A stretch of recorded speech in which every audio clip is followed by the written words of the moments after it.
예, 안녕하십니까. 네, 소개받은 유희정입니다. 열기가 너무 대단한데요. 저도 이제 약간 감동을 받았어요. 이 열기에. 이 장소가 조금 더 컸어야 된다는 생각이 들고, 그럼 조금 더 많은 분들이 들을 수 있을 텐데, 제가 강의 자료를 굉장히 많이 준비를 했는데요. 오늘 이렇게 와서 들으시는 분들을 보니까 이거를 다 얘기하지 말고요.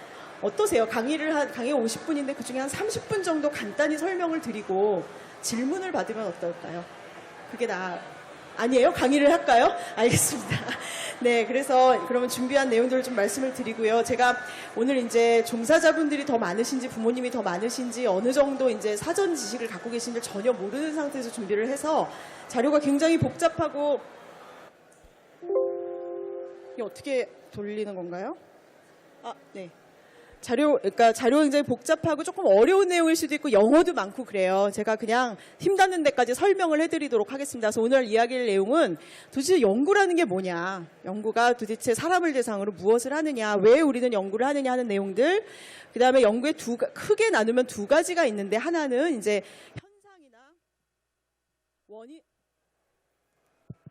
현상이나 이제 원인이 뭔지를 이해하게 만드는 연구가, 그걸 돕는 연구가 있고, 또 하나는 이제 우리가 이분들을 돕기 위해서 만들어낸 것들을 효과가 있는지 검증하는 연구, 크게는 두 가지 줄기가 있는데 그것들이 어떻게 다르고 우리나라에서 어떻게 이루어졌는지를 좀 설명을 드리고요. 앞으로 뭘 해야 되는지 이런 얘기를 좀 같이 같이 이제 생각해보는 시간을 갖도록 하겠습니다. 연구가 무엇을 위해서 연구를 하느냐? 우선 연구가 뭐냐? 연구 그러면 뭐가 생각나세요? 그냥 책상에 앉아서 책을 읽거나 뭐 논문을 읽거나 하는 것도 연구고, 또 뭐가 연구죠? 설문조사 하는 것도 연구고, 다 연구라고 하죠. 그리고 우리는 이상하게 연구라는 거에 대한 부정적인 선입견 같은 걸 갖고 있어요. 뭐 피를 뽑아서, 또는 뭐 아주 옛날에 사람을 대상으로 실험하고 뭐 이런 것들을 굉장히 많이 이미지로 미디어에서 봐왔기 때문에 연구는 뭔가 그 사람으로부터 중요한 정보를 빼내는 거, 그 사람의 어떤 중요한 것들을 가져다가 뭔가 연구자의 이익을 위해서 쓰는 거, 이런 선입견들을 갖고 있어요. 근데 연구라는 거는 그냥 우리가 궁금한 거, 의문을 가지고 그거를 굉장히 정해진 과학적인 방법에 의해서 관찰하거나 실험을 한 것을 그걸 논리적으로 분석을 하고, 더 중요한 건 이걸 정리해서 다른 사람도 같이 나눌 수 있게 의사소통하는 과정을 연구라고 합니다. 그리고 이게 굉장히 중요한 게, 그렇게 해서 그럼 내가 본 걸 글로 쓰면 그게 다 연구냐? 그게 아니라 이게 논문이라는 형태로 나와야 연구가 되는 거고요.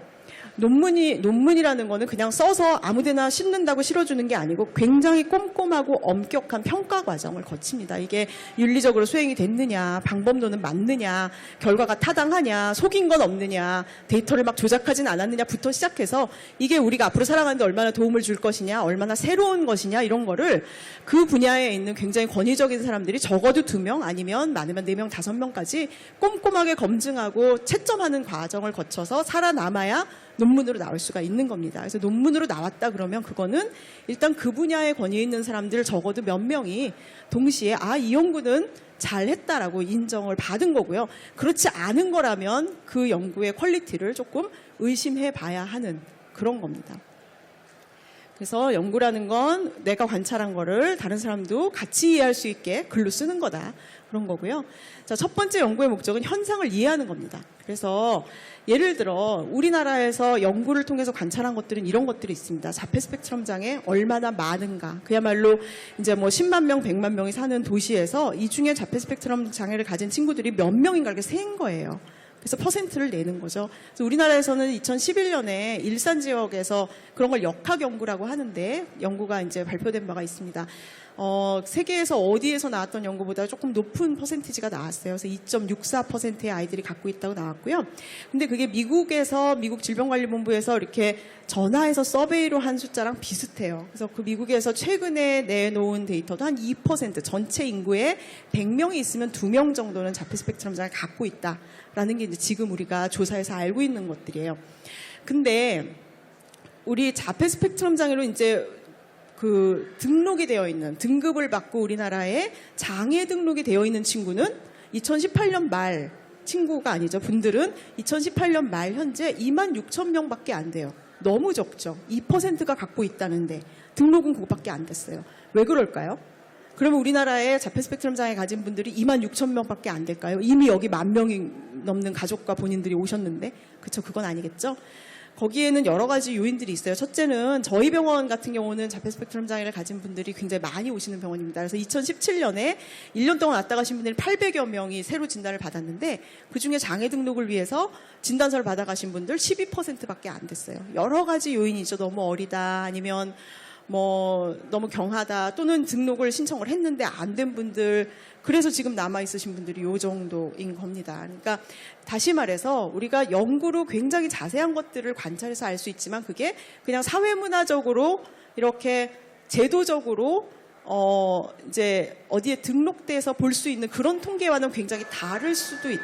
그래서 사실은 이 숫자에 기반해서 무슨 정책을 만들고 이러면 사실 별로 할 게 없어요. 왜냐하면 너무 소수잖아요. 그렇죠? 근데 이분들이 한 거의 10배가량이 실제로는 존재할 거라고 생각을 하고 그게 이제 연구로서 우리가 관찰한 사실들인 거죠. 그리고 또 하나는 우리나라에서 굉장히 십몇 년을 두고 고민인 게 우리가 관찰하는 게 과연 이런 글로벌 스탠더드, 외국에서 자폐증을 더 많이 보고 옛날부터 봐오셨고 그런 분들하고 똑같은 방식으로 정확하게 보고 있는가. 그게 굉장히 고민이었어요. 그래서 그게 이제 우리가 쓰고 있는 진단 도구들 이런 게 과연 제대로 다 갖춰져 있는가. 한국어로 번역된 도구들이 이제 영어로 원래 개발된 것들과 비슷한가 이런 것들을 굉장히 오랫동안 저희가 한 10여 년에 걸쳐서 연구를 해왔고 분석을 해왔고 예를 들어 자폐 스펙트럼 장애를 이렇게 1차로 선별하는 뭐 SCQ 같은 사회적 의사소통 설문지 같은 설문지나 아니면 칼스2가 최근에 또 나왔죠. 그리고 뭐 그보다 조금 더 전문성이 많이 필요한 진단을 확실하게 할 수 있는 에이도스, 에이디아 이런 도구들이 대체로 그냥 미국 아이들 또는 영어 문화권의 아이들하고 비슷한 방식으로 작동을 하고 비슷한 절단점을 갖고 있고 그냥 그들의 도구를 우리가 번역해서 쓰는 게 그런대로 믿을만하다라는 결론을 최근 한 10년 동안 이제 저희가 갖고 있는 겁니다. 그래서 이게 갖춰진 지가 사실은 얼마 안 됐기 때문에 앞으로 사실은 이 도구들을 이용해서 조금 더 저희가 자신감을 가지고 조금 더 글로벌한 연구를 할 수 있을 거라고 저희는 생각을 하고 있는 중입니다. 그리고 한국에서 굉장히 많이 이루어진 연구들 중에 하나가 이제 이런 자폐 스펙트럼 장애를 가진 분들이 어떤 다양한 행동들을 갖고 있고 지능별로 또는 이제 공존 증상이라고 많이 그러는데요. 불안이 많을수록, 우울이 많을수록 또는 ADHD 증상이 같이 있을수록 뭐 이제 실제 일상생활 기능이 조금 부족하다든지 아니면 자폐 증상 자체도 더 심하게 나타날 수 있다든지 이런 연구들을 많이 했습니다. 그리고 실제로 정신건강 문제나 신체 질환이 같이 많이 있다는 것을 외국의 분들이 알고 있듯이 우리도 똑같이 잘 알고 있고요. 우리나라 데이터들도 있는 상태고요. 그 다음에 우리나라에서 굉장히 많이 이제 하기 시작한 연구 중에 하나들이 어떤 행동이 나타났을 때, 특히 아기 때 어떤 행동들이 있을 때 앞으로 이 친구들이 ASD로 진단을 받을 것인지를 예측할 수 있는가 하는 연구들을 많이 했습니다. 자폐 스펙트럼 장애는 보통 선천적으로 어떤 특성을, 소인을 가지고 태어나기 때문에 사실은 굉장히 일찍부터 갖고 있습니다. 근데 그거를 보통은 18개월에서 24개월쯤에 우리가 발견을 할 수가 있어요. 왜냐하면 그때쯤 되면 언어도 하고 사회 관계라는 걸 좀 맺잖아요. 또래 관계도 맺기 시작하고 말도 조금 말답게 하고 대화도 나누고 요래야 되는 시기가 됐을 때 이제 이 친구가 뭔가 전형적이진 않구나 이런 걸 좀 알고 있거든요. 근데 그동안 우리나라에서는 4세, 5세, 6세가 되도록도 진단을 못 받고 지나가는 친구들이 굉장히 많이 있었어요. 그래서 국가에서 어떻게 하면 조금 걸음마기에, 그러니까 이제 36개월 전후에 최대한 진단을 좀 받을 수 있게 만들까 이런 걸 많이 고민을 했고 그래서 지난 4년간 저희 그룹에서도 그런 연구를 했고 그런 거를 이제 발견할 수 있는 도구들을 많이 만들었습니다. 예를 들면 우리나라에서 이제 저희 그룹을 포함해서 진행됐던 연구들이 성별에 따라서 이 특징이 어떻게 다른가, 불안을 많이 갖고 있는 친구들이 어떤가,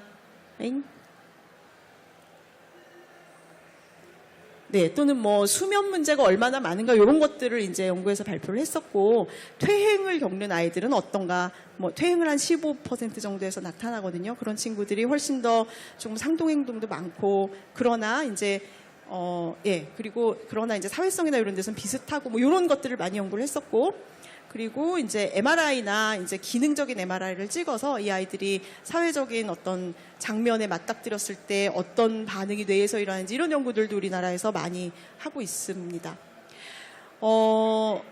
그래서 이제 이 중에 하나가 아주 어린 나이에 무슨 일이 일어나는지를 예측하는 거, 이게 이제 글로벌한 트렌드이기도 한데, 최근에 아까 어릴 때 진단받을 수 있는 도구들을 개발을 했다고 말씀드렸잖아요. 그 중에 하나가 지난 4년간 2014년부터 18년까지 저희 학교와 한신대학교 이경숙 교수님과 같이 이제 협동으로 4년 동안 보건복지부 지원을 받아서 비디벨이라고 하는 도구를 개발을 했어요. 이거는 42개월 미만의 아기들한테서 어떤 행동을 보였을 때 자폐 스펙트럼 장애로 진단받을 확률이 높은지를 1차 또는 2차로 선별할 수 있는 도구들입니다. 그러니까 아주 굉장히 자세한 뭐 에이도스, ADI 같이 몇 시간 걸리는 도구는 아니고 아기를 10분 놀이해보고 부모님과 한 10분 정도 면담해보고 위험 사인이 있으면 자세한 진단을 받을 수 있게 이렇게 연결해주는 그런 도구예요. 그래서 저희가 그걸 만들어서 비디벨이라는 Behavioral Developmental Screening, 그러니까 행동을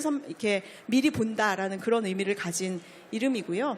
그래서 그걸 이제 저희가 하반기에는 출판이 될 예정이고, 요 그래프는 신경 안 쓰셔도 되고요. 그래서 42개월 미만 영유아들한테 봤더니 외국 아이들은 이렇게 아기들이 이렇게 관심사를 이렇게 포인팅을 해서 자기 주변 사람들하고 공유하고 싶어 하는 거라든지, 아니면 이렇게 미소를 짓는 거라든지, 눈을 쳐다보는 거라든지, 이런 게 굉장히 중요한 지표 중에 하나고, 그게 24개월 무렵에 잘 나타나지 않으면 자폐 스펙트럼 장애 굉장히 고위험 사인이다 이렇게 보거든요. 근데 우리나라 아이들도 비슷하게 나타나기는 하는데, 외국의 서구의 아이들보다는 눈 맞춤이 그렇게까지 민감한 지표는 아니라는 거, 뭐 이런 걸 저희가 좀 관찰을 했고요.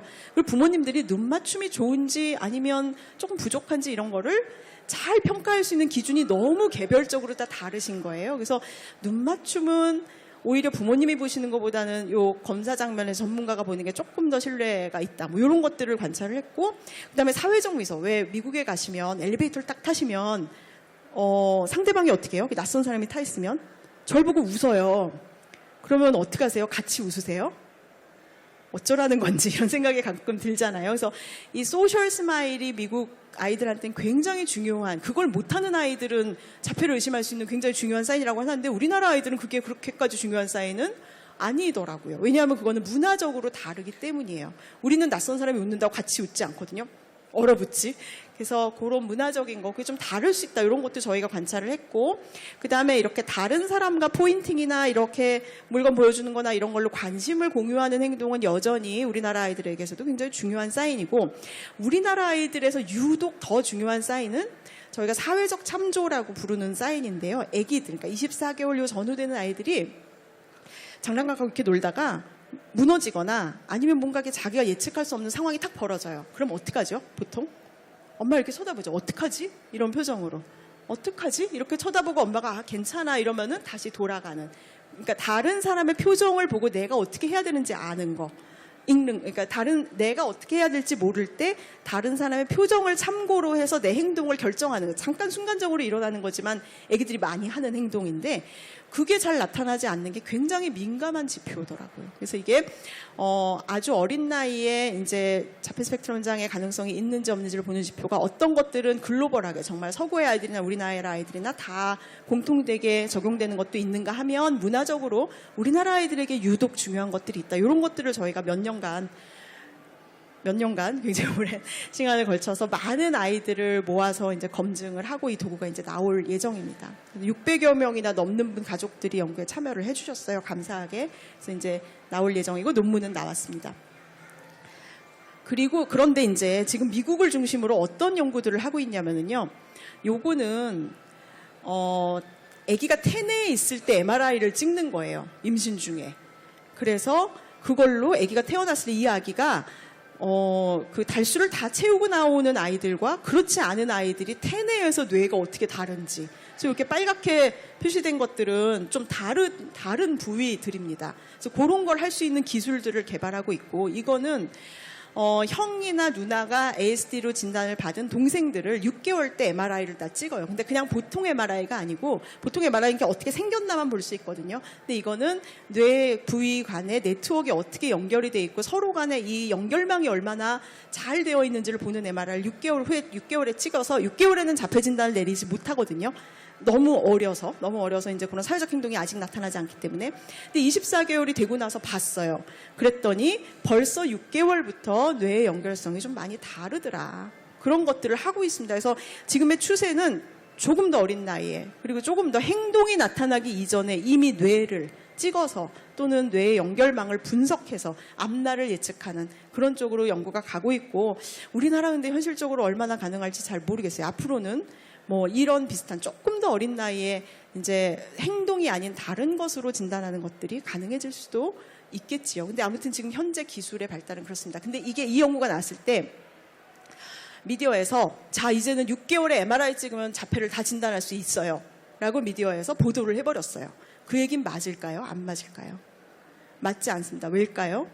이거는 기준점이 있는 게 아니고요. 자폐가 발생한 친구와 그렇지 않은 친구 사이에 차이가 있다라는 얘기입니다. 이게 뭐 얼마나 이 연결망이 탄탄해야, 예를 들어 100만큼 탄탄해야 되는지 1000만큼 탄탄해야 그 기준점을 정한 게 아니라 굉장히 어린 나이부터 다르더라라는 걸 우리가 관찰한 거고, 이런 데이터들이 지금은 뭐 몇십 개, 이건 그냥 불과 몇십 명을 모아서 한 거예요. MRI로 예측한 거를 잘못 예측한 아이가 한 2명 정도라 그러더라고요. 근데 이게 만약에 10,000명이 되고 10만 명이 되면 기준점을 잡을 수도 있겠지만 아직은 그 단계는 아닙니다. 그래서 여러분들이 미디어를 보실 때 이런 게 새로 나왔다, 인제는 이렇게 할 수 있다, 이걸 봤을 때 몇 명이나 했나, 또는 이게 무슨 기준점이 있는 건가, 이런 거를 잘 보시면 이게 제대로 된 연구인지 아닌지 알 수가 있습니다.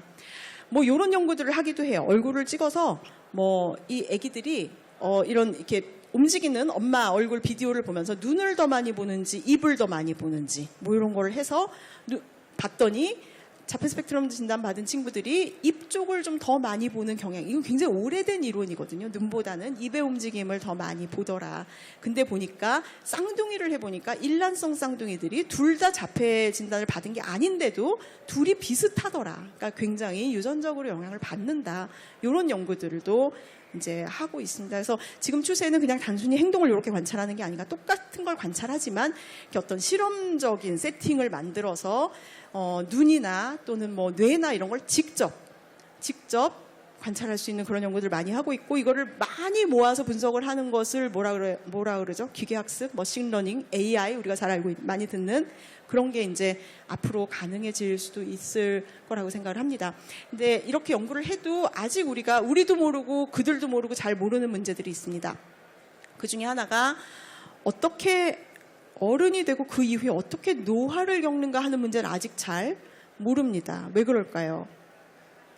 이 친구들이 어떻게 노화를 겪는가를 알려면 아기 때부터 60세, 70세, 80세까지를 비슷한 방식으로 1년에 한 번을 만나서 쭉 관찰을 하고, 예를 들어 뇌를 찍고 행동을 관찰하고 해야 되는데, 그렇게까지 긴 호흡으로 연구가 이루어지기가 정말 어려워요. 네. 외래 진료를 봐도 그렇죠. 몇 년 지나면 이사도 가시고 뭐 여러 가지 사정이 생겨서 심지어 외래 진료도 한 병원에서 5년, 6년을 보시기가 참 어려운데, 이걸 연구를 해서 일부러 와서 또 뭔가를 하고 하는 게 참 어려워서 좀 어렵습니다. 지금 이제 청소년에서 성인기를 어떻게 전환하고 하는 문제는 굉장히 많이들 고민하기 시작하고 많이들 알고 계신 것 같아요. 근데 실제로 노화가 일어났을 때 이분들의 뇌가 어떻고, 뭐 예를 들면 알츠하이머나 이런 위험이 더 높아지나, 뭐 이런 것들도 굉장히 궁금하잖아요, 사실은. 그렇죠? 근데 그런 뭐 여러 가지 뇌의 퇴행성 질환이나 뭐 대사증후군이나 이런 거에 얼마나 많이 노출이 되고 위험이 있나 하는 거 참 궁금하지만 아직은 잘 모릅니다. 그리고 진단이 아직 만전무결하다고 보기는 어렵습니다. 행동을 우리가 굉장히 많이 훈련받은 전문가들이 자세히 행동을 보고 해서 진단을 하지만 아직도 긴가민가한 그룹이 있고요. 그리고 아직도 다 자라서까지 이렇게 조금 더 늦은 나이까지 행동이 잘 나타나지 않는 이런 그룹들도 있습니다. 그런 친구들까지 진단을 해내려면 아무래도 행동이 아니라 뭐 유전자라든지 대사체라든지 조금 더 생물학적인 그런 게 좀 필요하다고 저희는 생각을 하고 있고, 이분들이 강점이 굉장히 많죠. 그렇지? 굉장히 강점이 많지만 그거를 과연 어떻게 그걸 정량화해서 어떻게 활용해야 되고 얼마나 잘 활용할 수 있고 활용한 결과는 어떤지에 대해서는 아직 사실은 별로 알려진 바가 없습니다. 우리가 굉장히 많이 연구를 해야 되는 분야 중에 하나라고 저는 생각을 합니다. 예를 들면 이제 이분은 누구냐면 자폐증이라는 게 처음 발표된 게 1943년이에요. 레오 카너라는 미국 컬럼비아 대학교의 교수님이 11명의 케이스를 모아서 이런 아이들을 자폐증이라고 불렀으면 좋겠다. 이런 이제 증례 보고를 한 거죠. 그 중에 한 명. 그러니까 1943년에 그때 요런 애기였던 친구인데요. 지금 이분을 이제 추적을 한 거예요. 몇 년 전에. 2013년 자폐증 70주년. 네. 그래서 이제 피플지에서 가서 추적을 해서 봤더니 할아버지가 되셨는데 조그만 이런 동네에서 이분은 골프를 좋아하신대요. 동네 사람들이랑 골프 치고 즐겁게 행복하게 지내더라. 뭐 이런 이제 케이스 리포트인 거죠. 그래서 사람들이 굉장히 이 이야기를 좋아했는데 실제로 이제 미국에서 진행되는 연구들은 한 15년 정도 그러니까 아기 때 진단받아서 한 20세 정도까지 어떻게 자라는지 정도를 이제 추적한 연구가 가장 긴 연구들입니다. 그래서 보면 아기 때 4세 때 5세 때 처음 진단받았을 때 언어나 사회성이나 반복 행동이나 지능이나 이런 게 이렇게 아주 심한 친구들부터 경한 친구들까지 이렇게 있잖아요. 조금 이렇게 차이가 있잖아요. 이게 대부분은 요렇게 나이가 들면서 요렇게 비례해서 조금씩 자기 속도대로 좋아진다는 거예요. 어쨌든 올라간다는 거죠. 이 연구도 마찬가지고 근데 처음에 좀 기능이 좋았던 친구들일수록 더 많이 좋아지는 경향은 있다라는 건데 그 중에 한 10% 정도는 이렇게 중증으로 시작했는데 여기까지 여기는 굉장히 중증이고 좀 경증이거든요. 쉽게 보면. 근데 중증으로 시작했는데 이 정도 레벨에 가는 친구들이 10에서 15%씩은 어떤 연구에서도 꼭 있더라. 이런 것들을 발표한 게 지금은 우리가 가장 이제 잘 알고 있는 그런 사실들입니다. 그래서 이제 그 진단을 보완하기 위해서는 이제 생물학적인 연구들을 많이 해야 되는 거. 요건 좀 넘어갈게요. 그 다음에 이제 우리나라에서도 많이 하고 이제 글로벌하게도 굉장히 많이 한 게 왜 도대체 이런 현상들이 일어나느냐 하는 연구들입니다. 그거를 메커니즘 연구라고도 하고 기전 연구라고도 하고 기초 연구라고도 하고 그렇습니다. 자, 자폐 스펙트럼 장애는 요렇게 일어납니다.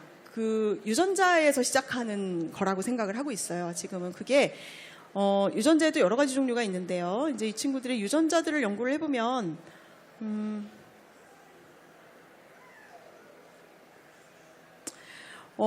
아주 미세한 뭔가 돌연변이 이런 것들로 생기는 친구들이 한 10에서 15% 그리고 우리가 그냥 이렇게 엄마 아빠가 만나서 머리가 검은 분과 머리가 갈색인 분이 만나서 어떤 색깔의 이 색깔이 나타나잖아요. 이렇게 그냥 누구나 갖고 있는 유전자인데 이렇게 만나다 보면 우연히 사회성이 잘 발달하지 않고 언어 기능이 잘 발달하지 않는 걸로 이렇게 조합이 되는 누구나 갖고 있는 유전자지만 뭔가 이 자폐증의 발생 가능성을 높이는 그런 유전자로 대를 이어서 이렇게 축적된 것이 어떤 마지막 결과로 나타나는 경우가 한 50%. 나머지 40%는 잘 몰라요. 근데 유전자를 분석하는 방법이 점점 더 자세해질수록 이 부분이 지금 알려진 것보다는 훨씬 더 많을 거라는 거 생각하는 게 지금 현재의 추세입니다. 그러니까 부모님은 갖고 있지 않은 유전자들을 자녀는 어떤 이유에서든지 돌연변이 같은 게 생기는 거죠. 일종의. 그런 게 원인이라고 생각을 하고요. 그 돌연변이를 만드는 데 기여하는 것이 아마도 환경적인 것이 아니겠느냐라는 가설을 갖고 있습니다. 여기서 환경이라 하면 양육환경, 부모님이 어떻게 키웠냐 하는 게 아니고요. 태내에서 아이들이 노출되는 여러 가지 독성물질, 약품, 뭐 심지어 공해물질 또는 이제 부모님의 연세가 너무 많으신 거, 뭐 이제 등등등. 예, 우리가 알 수 없는 여러 가지 원인들을 환경이라고 합니다. 부모님 양육 환경 아니고요. 태내에서 겪는. 근데 태내에서 스트레스를 많이 받았어요. 그 정도의 마이너한 것들이 아니고요. 조금 더 중요한 어떤 물질들, 그런 것들의 영향을 받아서 유전자 돌연변이가 생기고 그것들이 이제 뇌 신경계 발달을 이제 조금 전형적이지 않은 상태로 만든다고 생각을 하고 그 뇌가 행동을 만드는 거죠. 지금 우리가 알고 있는 원인들은 그거고, 그래서 유전자가 뭔지를 찾으려고 굉장히 많은 노력과 돈과 인력과 과학기술들이 투입되고 있습니다. 그래서 이 여기 이제 사파리라고 하는 미국에 있는 어떤 파운데이션 기관인데요. 거기서 그동안에 이제 자폐 관련 유전자로 이제 발표된 것들을 다 모아서 데이터베이스를 만들고 있어요. 그래서 어떤 유전자가 가장 유력한지, 어떤 유전자는 한 사람만 딱 발표하고 나머지 사람들은 발표하지 않았는지, 어떤 유전자 별로 안 중요해 보이는지, 어떤 유전자는 굉장히 유력해 보이는지, 강력해 보이는지 이런 거를 다 점수를 매겨놨습니다. 그래서 자폐증과 관련돼 있을 거라고 추정하는 유전자가 지난주 그러니까 7월 7일 현재 1089종류입니다. 엄청 많죠. 우리 몸속에 뭐 수백만 개 유전자 있는데요. 그중에 1000여 개가 자폐증과 관련된 거라고 생각되는 유전자인데 누구가 어떤 사람이 어떤 유전자에 의해서 생겼는지 이거를 일일이 다 밝히긴 굉장히 어렵고요. 아마 이 1089개 중에 어떤 유전자들은 돌연변이가 굉장히 중요한 부위에 크게 생겨서 그거 하나로 유전자 하나로 자폐증이 발생하기도 하고요. 어떤 경우는 이 중에 100개, 200개 정도가 조합이 돼서 나오기도 하고요. 사람마다 굉장히 많이 다른 거죠. 그래서 이런 데이터베이스가 있고 유전자가 그다음에 단백질을 만들어내는데요. 이 유전자가 어떤 단백질들과 서로 연관이 있는지 이런 것도 데이터베이스로 다 만들어놨습니다. 그래서 이 중에 한 22개 정도는 정말 유력하다. 이게 굉장히 강력한 유전자 원인일 수 있다라고 분류가 되어 있고 그다음에 2등이 한 66개 정도가 되고 나머지는 3, 4, 5등입니다. 그래서 지금 현재는 이렇고 근데 이런 걸 왜 모으느냐? 이거를 교정할 수 있을까요? 어쩌면 먼 미래에는 굉장히 큰 돌연변이라면 유전자 가위라는 말씀 들어보셨죠? 크리스퍼카스 그런 걸로 어쩌면 교정할 수 있을 수도 있죠. 근데 더 중요한 이유는 이런 데이터베이스가 있어야 이따 이제 신창현 교수님께서 강의하실 건데요. 이런 데이터베이스가 있어야 새로운 약들을 개발을 할 수가 있습니다. 그래서 만들고 있는 겁니다. 우리나라에서도 이거는 이제 유전자 하나로 ASD 증후군이 나타나는 이거는 굉장히 중요한 유전자에 큰 돌연변이가 있을 때 이런 증후군들이 나타나죠. 레트 같은 걸 얘기하는 거고요. 그래서 우리나라에서도 유전자 연구를 많이 해왔습니다. 그러니까 저희 그룹에서 시작해서 지금은 조금 더 커졌는데, 그래서 외국에서 이제 발표되고 있는 유전자를 우리가 검증을 해보기도 하고 새로운 가설을 세워서 또 해보기도 하고 했는데 대체로는 외국인들에서 발견되는 유전자들이 우리나라 아이들에서도 비슷하게 연관이 있는 걸로 나오고요. 근데 몇 가지 이제 뭐 뇌 염증 관련된 유전자나 이런 것들은 이제 한국인에서 새로 개발한 이제 발표된 것들도 있습니다. 그리고 이것들이 이제 어떻게 작동하는지를 알려면 이제 뭐 모델 시스템 연구라 그래서 이제 저 부스에도 오늘 많이 나오셨는데 쥐나 또는 물고기나 이런 모델들을 이용해서 유전자가 얼마나 중요한 건지 검증을 하기도 합니다. 근데 이제 아직은 좀 한계가 있어요. 이거는 정말 과학기술이 발전하면서 같이 가는 거기 때문에 유전자 연구기술이 발전하면 이것도 한 걸음 더 나가는 거고 뭐 단백질 분석 기술이 한 걸음 더 발전하면 한 걸음 더 나가는 거고 이렇게 같이 가고 있고요. 반대로 자폐증이 굉장히 복잡하고 우리가 소위 정복하기 어려운 문제 중에 하나잖아요. 그러니까 미국 같은 경우는 자폐증 연구가 유전자 연구나 과학 연구를 이끌어가는 측면도 있어요. 굉장히 복잡한 걸 이해하다 보니까 얘를 이해하려면 더 많은 기술이 필요하거든요. 그러니까 어쩔 수 없이 개발을 하는 거예요. 새로운 기술을 더 잘 볼 수 있는, 더 잘 검증할 수 있는. 그렇게 해서 서로 상호 간에 주고받는 면들이 있습니다.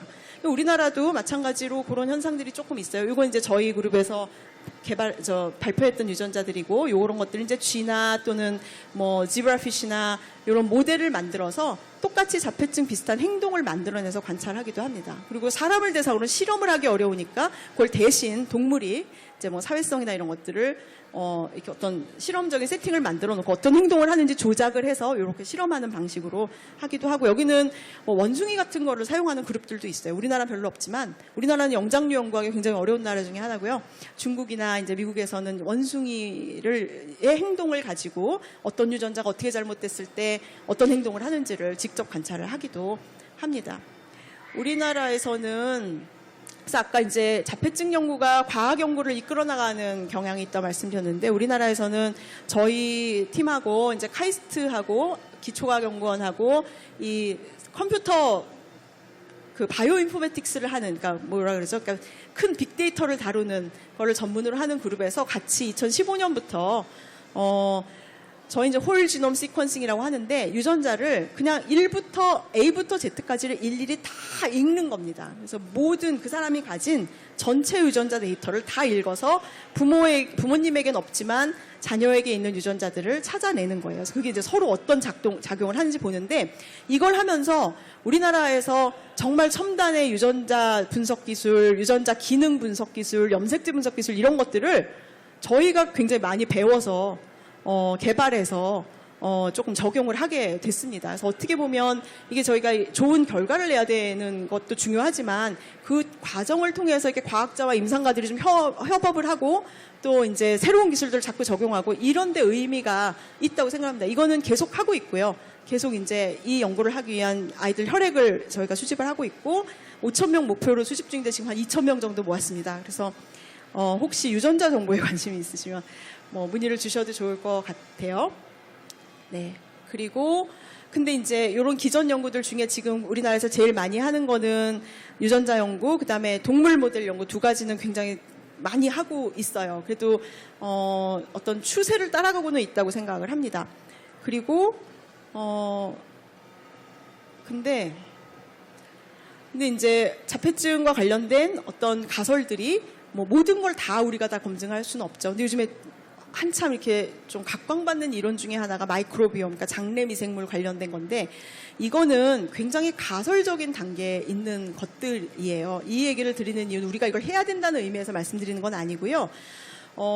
이제 이게 복잡한 질환이다 보니까 유전자, 단백질, 동물 모델, 뇌의 조절 기능 이런 거 외에도 자꾸 다른데 또 다른 원인이 있지 않을까를 많은 사람들이 고민을 하는 거죠. 그 중에 하나가 요즘에 이제 굉장히 많이 이제 이론으로 나오고 있는 장내 미생물이고 실제로 몇 년 전에 네이처라는 굉장히 좋은 저널에 그 한국인 과학자가 미국에 계신 한국인 과학자가 연구를 했다 그래서 굉장히 미디어에 크게 보도된 적이 있어요. 어머니 태내에 있는 장내 미생물이 아이들의 자폐증의 원인이 된다. 이런 정말 어떻게 보면 조금 센세이셔널할 만한 그런 기사가 났는데 그 기사는 사실일까요? 그건 아닙니다. 왜냐하면 이거는 G 모델을 가지고 한 연구이기 때문이에요. 첫째는. 그래서 단정할 수 없는 얘기들을 미디어에서 그렇게 자꾸 보도를 하잖아요. 근데 장내 미생물이라는 그 어떤 가설이 자폐증 발생의 일부 어떤 그룹에서 조금 약간 이제 기여를 할 가능성이 없지는 않다고 생각합니다. 왜냐하면 우리 친구들 변비도 많고 설사도 많고 이유 없이 배 아픈 아이들도 많고 소화기 증상들이 많잖아요. 그러니까 그게 아마 장을 조절하는 어떤 신경계와 뇌신경계가 서로 영향을 주고받을 가능성 없지는 않습니다. 그러나 앞으로 어떻게 해야 될까요? 굉장히 많은 연구를 해야 되는 거죠.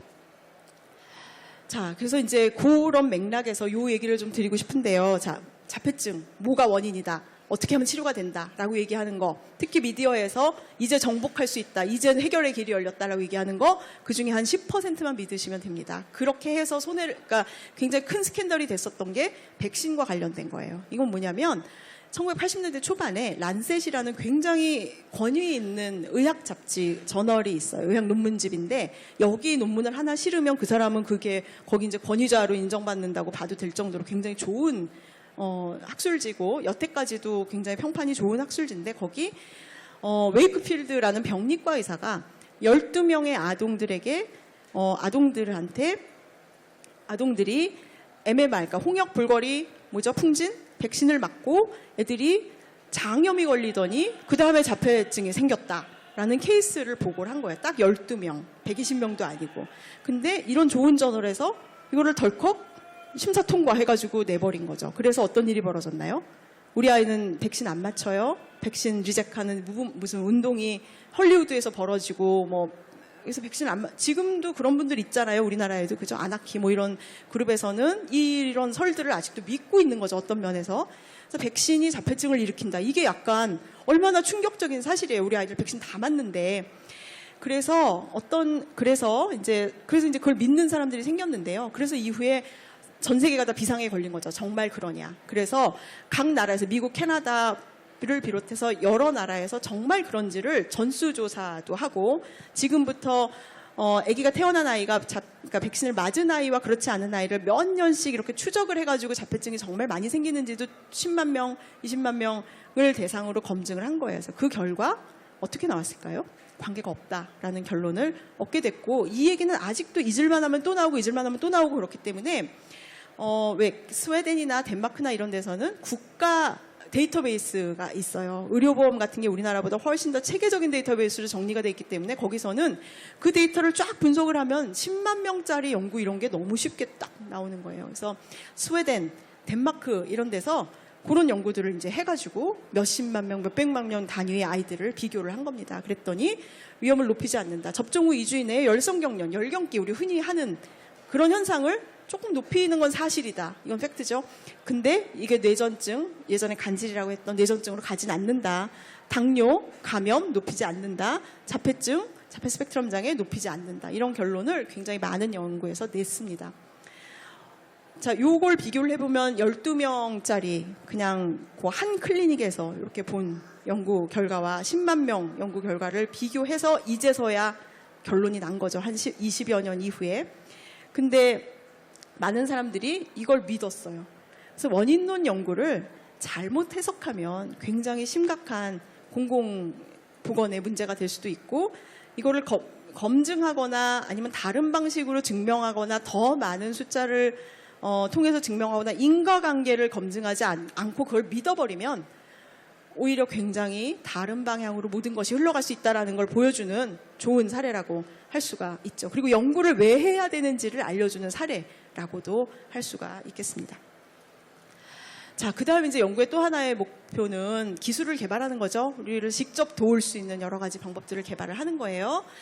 자, 우리가 이제 무엇을 치료해야 될까, 무엇을 도와줘야 될 것인가 이런 거 다 알고 있어요. 이제 우리 소위 핵심 증상이라고 하는 언어나 사회성이나 반복 행동이나 이런 거를 조금 좋아지게 도와줘야 되는 필요도 있고, 그 외에 이제 핵심 증상이라고 소위 하지는 않지만 뭐 인지 능력이나 수행 기능, 자조 기능, 감각 문제 이런 거 어떻게 도와줄지 고민을 하고 있고, 그리고 이제 공존에 있는 불안이나 강박이나 또는 뭐 공격성이나 뭐 소화기계 증상이나 수면 문제나 이런 걸 어떻게 도와줘야 되는지 다들 고민하고 있죠.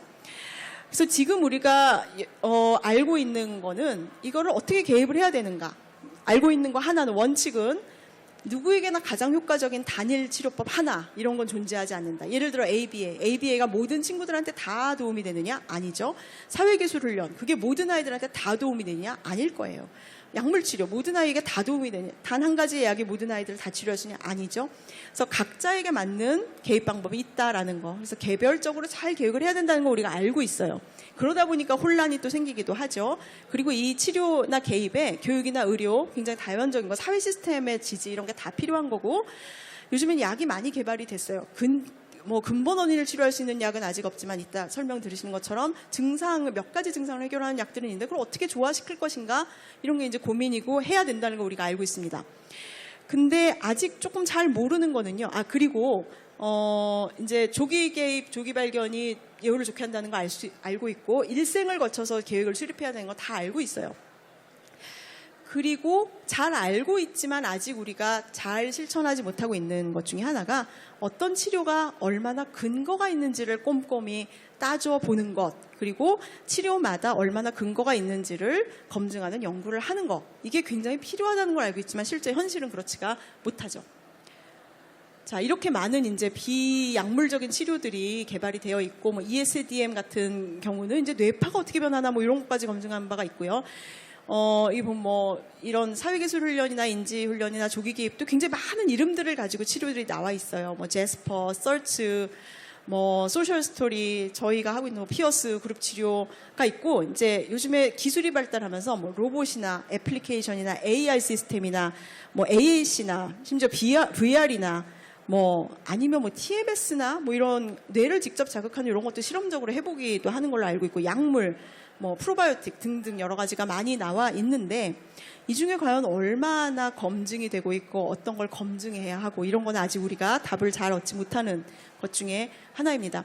그러나 아무튼 연구의 역할 중에 굉장히 중요한 것이, 우리가 하고 있는 이런 것들이 과연 이분들에게 도움이 되느냐, 해는 없느냐를 검증하는 게 연구가 해야 되는 굉장히 중요한 역할 중에 하나라고 저는 생각합니다. 원인을 찾는 것보다 어쩌면 현실 생활에서는 훨씬 더 중요할 수가 있다고 생각합니다. 왜냐? 이게 기술을 위한 기술이고 과학을 위한 과학이 아니고 사람을 도와야 되는 거기 때문에 사람을 직접 돕기 위해서는 그 사람에게 이익이 돼야 되고 적어도 해를 입히지 않아야 되고 그 사람이 갖고 있는 자원과 시간을 쓸데없이 낭비하지 않게 해야 되고 그렇죠? 그 사람을 돕는 대신에 그 기술을 적용하는 사람들의 이득이 먼저여서는 안 되고 그런 여러 가지 문제가 있기 때문에 치료 프로그램들은 검증이 돼야 하고 그 과정을 꼼꼼하게 해야 된다고 저는 생각을 합니다. 그래서 그런 검증하는 과정을 근거 창출이다, 근거 수준, 근거를 만든다, 근거를 고찰한다 또는 근거를 연구한다고 얘기를 합니다. 그래서 근거란 무엇이냐 하면 자, 우리가 어떤 치료법이 있어요. A라는 치료법이 개발이 됐는데 예를 들어 어떤 사람이 내가 이 치료법을 개발했는데 내가 아이들한테 한 10명을 해봤는데 좋더라고요. 다 완치됐어요. 이렇게 얘기를 해요. 그 말은 맞는 말일까요? 뭐 맞을 수도 있죠. 그러나 그것만 가지고 그게 효과가 있다라고 얘기할 수 있을까요? 그건 아닐 거예요. 왜죠?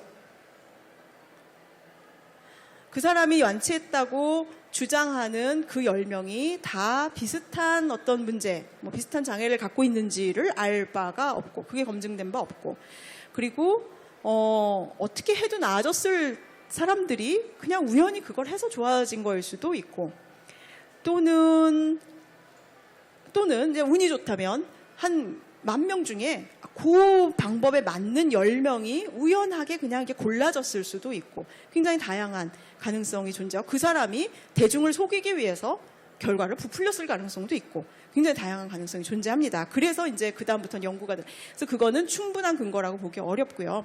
적어도 근거가 그래도 조금 있다라고 보려면 그 치료를 받은 동일한 아이들 또는 동일한 대상, 동일한 문제를 가진 대상, 동일한 특성을 가진 대상들 다수, 적어도 몇십 명을 전후해서 비교했을 때 전보다 후가 나아지면 그 다음 단계의 근거인데 그것도 강한 근거는 아닙니다. 왜일까요?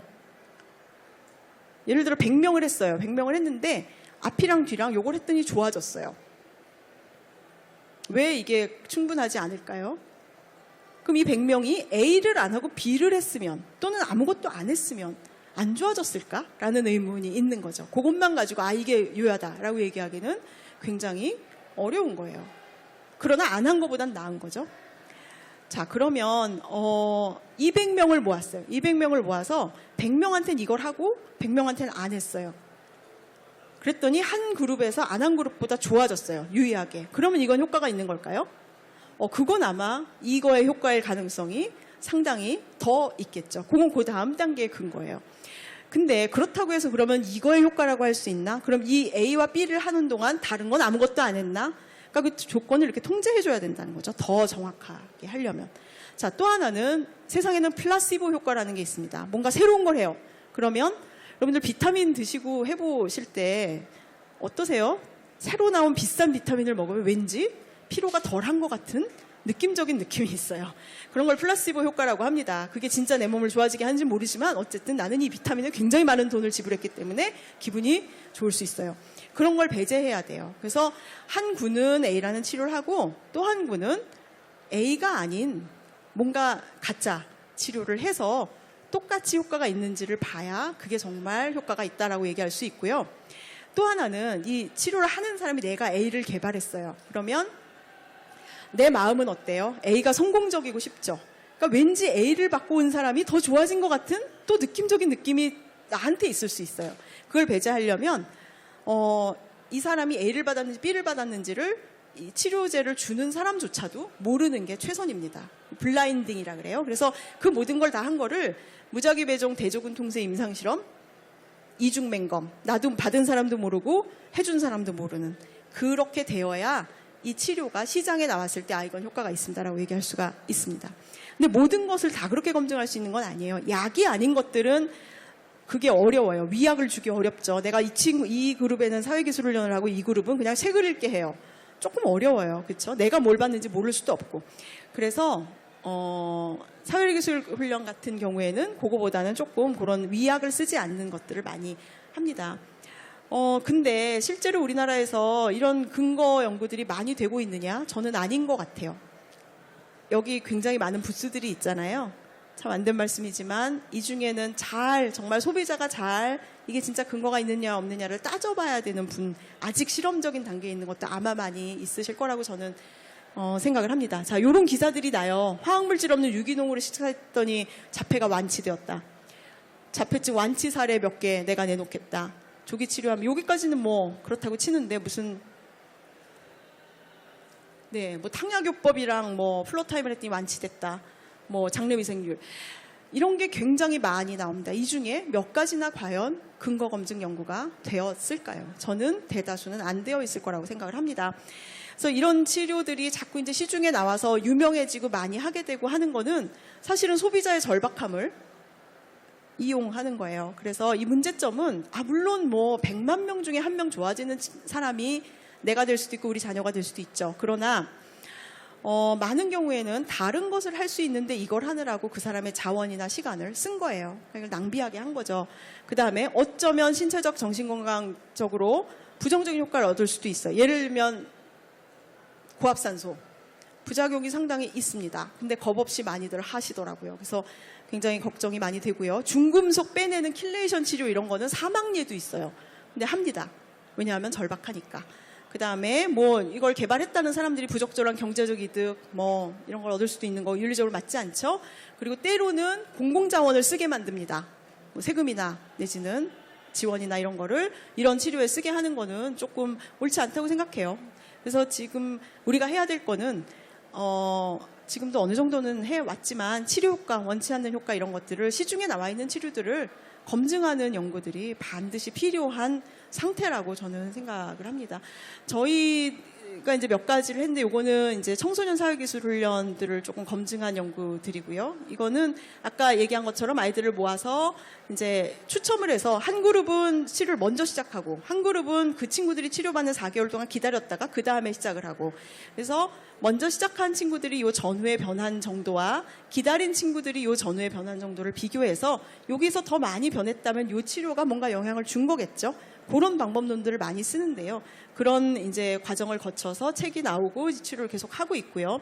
요거는 똑같은 이제 청소년을 위한 사회기술 훈련을 성인기로 이제 조금 확대한 것들이 지금 나와 있고 논문 이제 쓰고 있는 중이고 로봇을 이제 보조 치료자로 이용한 비슷한 이제 행동 치료들을 비슷한 방식으로 검증을 한 뭐 이런 연구들도 저희 그룹들이 했었습니다. 그리고 약물을 가지고 이제 우리나라의 다른 연구자들이 아시아의 여러 나라들하고 같이 해서 아리피프라졸이라고 제일 많이 쓰는 약 중에 하나인데 이 우리나라 아이들, 아시아 아이들에게도 이런 자극감 인성이나 공격성을 똑같이 줄이는지 이런 연구들도 우리나라에서 많이 했고 자 지금 이제 우리나라는 굉장히 이런 4차 산업혁명 이런 거에 빨라요. 그래서 벌써 지금 우리나라의 연구의 키워드는 바이오마커 찾는 거, 뇌회로 뇌세포 조절, 뭐 4차 산업기술들을 ASD에 적용하고 있습니다.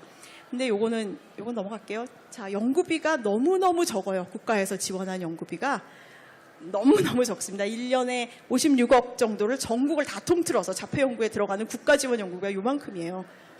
많은가요? 얼마 안 되는 금액입니다. 뭐 그런 문제들도 있고요. 자, 마무리하겠습니다. 연구는 나무를 심는 거와 같아요. 어떤 경우는 나무를 분질러서 땔감으로 쓰기도 하지만 오래 기다려서 과일을 따야 되는 경우도 있습니다. 많은 햇빛과 물과 노력과 기다림의 시간과 그리고 그걸 잘 키우기 위한 나무를 잘 키워나가기 위한 나무마다의 특성을 알아야 되는 그런 것들이 있어요. 그래서 빨리 쓸 수 있고 빨리 해답을 얻는 것도 중요하지만 오래 기다리고 잘 탄탄하게 검증해서 정말 제대로 된 결과를 얻고 그거를 적용하는 과정이 꼭 필요하다고 생각을 하고 그러려면 연구를 위해서 당사자, 연구자, 임상가의 인터페이스가 꼭 있어야 되고 그리고 연구는 아까 이제 설명드린 것처럼 그냥 실험을 해서 그 사람에게 필요한 정보를 빼내는 게 아니고 그 사람을 이해하고 돕기 위한 기초 작업이기 때문에요. 여러분들이 연구를 이제 잘 저희가 해나갈 수 있게 당사자들을 부모님들을 이해할 수 있는 기회를 저희한테 많이 주세요. 그거는 이야기를 들려주시는 거일 수도 있고 뭐 피나 뭐 이런 뇌나 뭐 이런 거를 조금 저희가 검사할 수 있게 도와주시는 거일 수도 있고 검사에 응해 주시는 거일 수도 있고 질문에 답해 주시는 거일 수도 있고 이해할 수 있는 기회를 주셔야 그걸 모아서 저희가 좋은 그걸 다시 돌려드릴 수가 있습니다. 그리고 검증이 필요하다는 거 그리고 외국에 데이터 많지만 우리 데이터가 필요하다는 거 이거 좀 말씀드리고 싶고요. 저희가 이런 거 많이 시작을 했고 저희가 같이 일하는 기관들이고 저희와 함께 가주시기를 부탁드리면서 강의 마치겠습니다.